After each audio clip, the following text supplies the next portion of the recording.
All right, hello everybody. Quick video here of a tank I am currently working on. It is a 18 by 18 by 24 tall Terra. I'm going to be placing it next to the other tank I have of the same size, which houses my Ufega Slavatica Perus. Haven't quite determined what I'm going to put in here. It's going to be something of my current collection. Moving some frogs around, and so I'm most likely going to get rid of a couple of my British Guiana Lukes. But yeah, either way, whatever I put in here, what I have envisioned for the current build, it's going to suit them just fine. So not worried about that. But yeah, I wanted to get some footage real quick before I get too far along. This is what I've done in one day. I did this last night. This was laying on its back while I foamed in this cork flat and this driftwood here. I had some tape around the ends, taped up to the door so it wouldn't move around on me while I foamed, and was nice and secured while the foam hardened up. Now, wound it up right, took the tape off, everything's nice and sturdy. That bad boy's not going anywhere. And then I'm playing around with this piece of wood. Kind of looks like a battleship or something. Anyway, this is kind of what I've decided I wanted to place it. Played around with the placement of it for far too long, so I'm going with this. Normally, I'd have it up a little bit higher versus how I got the bottom, resting up against the bottom of the terrarium here.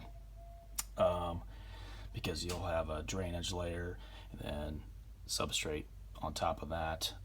So obviously this would be going through 2 layers and all that jazz. But I missed by hand, and I have yet to have a need to drain any of my tanks. So I'm not worried about the wood going all the way down. Very unlikely that it's going to come in contact with, standing water and rot and all that jazz. Anyway, so I'm going to foam that in place where it is right now, and then let that sit overnight, and, then continue on. Also on the subject of foam, I like to use the black foam here, the great stuff. I find it online, Amazon. Can never find the black stuff in the stores like Walmart or Home Depot or anything like that, so I have to order it online. And this is what it looks like when it dries. This is one day, sitting for one day, so more than likely, a couple inches deep, it might be still wet. So you usually want to give it a couple days before you start carving it. And you will want to carve it, especially if you plan on using the silicone method where you carve it up, put the silicone down, and then place cocoa fiber or peat moss or a combination of the two or whatever over the top of it to give it a natural look. I've done that in a couple of my builds. Looks fine, but eventually it's going to wear off and start looking like crap in my opinion. So what I'm going to do is carve it up when everything's all said and done, and probably either leave it because eventually it's going to ideally be covered up with plants anyway, or I'll dry lock it up after it's carved. I'm leaning towards that. I've done one of those in the past. I think it looks cool. You take the dry lock of white base color or gray, and then you take like a concrete mix coloring, mix it up, make your own colors, make it look nice and natural. I think it looks nice. So anyway, so gonna go ahead and foam that. I won't do it on camera because it's a pain in the butt while trying to hold my phone. Always use gloves. I got the stuff all over my hands last night, even with gloves on. So, and it's a pain to get off. Like, this is after me picking at it for a couple hours. So, anywho, some of the, in addition to that piece of wood there, I got some cork rounds. I'm going to incorporate somehow cork flats. Got several of those that I picked up. Make some ledges, some more mosaic stuff. Jeez, can't talk.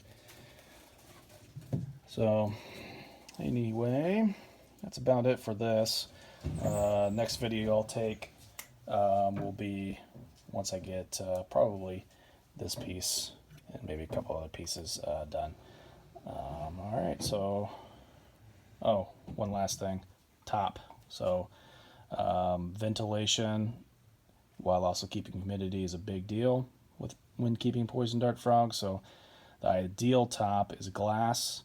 You can use acrylic, however, be warned that stuff does warp once it gets moisture. I've used several acrylic tops, and you basically have to silicone the ever living crap out of it as it warps to prevent big enough gaps for your frogs to get through. Because if there is a gap, they will find it, and that is obviously not good. It does not take them long to turn into frog jerky once they get out of your enclosure. But once I make that top, I can show you what that looks like. You can find the glass at Lowe's, Home Depot, and score it and break it yourself.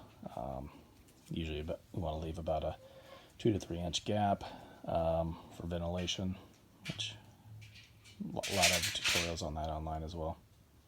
All right, that's it for now.